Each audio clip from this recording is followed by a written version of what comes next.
Boa tarde, pessoal. Tudo bom com vocês? Espero que sim. Pessoal, mais um vídeo, né? Hoje é dia de São João. Olha só como é que está aqui em Alagoa, pessoal. Olha só. Não sei se vai pegar essa fogueira, né? Ó, tá coberta com plástico, mas só Deus é quem sabe, né? Olha só como tá o tempo, ó. Tá vendo lá o tempo como é que está, ó?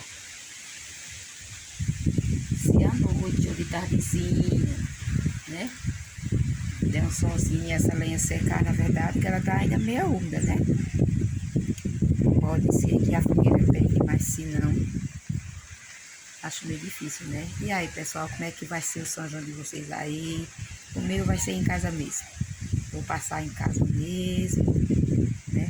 Não tô assim, com muita disposição para sair, ainda mais chovendo. Não sei se vou fazer a fogueira. Essa aqui é da minha irmã, não é minha não, viu? Aí não sei se vou fazer a fogueira, porque na verdade eu moro assim, quando eu faço a fogueira, ela fica bem pertinho da porta da frente. Aí vai a fumaça toda, mas quando eu fiz o ano passado, eu não fiz não, o ano atrasado eu fiz. Fiz com bastante, com pouca lenha, né? Pra não fumaçar tanto. E é isso aí, pessoal, olha só. Pode ser, né, que mascar de uma estiadazinha, né? E aí os pessoal acendar aí a fogueira, né? Mas vamos ver como é que vai ser, né? Não sei como é. Olha só, o tempo tá bem, ó, fechado, ó, tá vendo?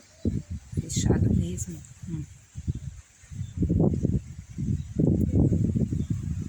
É isso aí, pessoal. Por hoje é só. Beijo no coração de vocês, meus amores. E até o próximo. Espero aí que vocês se divirtam, dancem, comam muito milho, muita pamonha, canjica, certo? Porque eu não sei não se esse arraial eu vou sair assim chovendo, ok? Se eu sair, bem. Se eu não sair, fique em casa dormindo, né?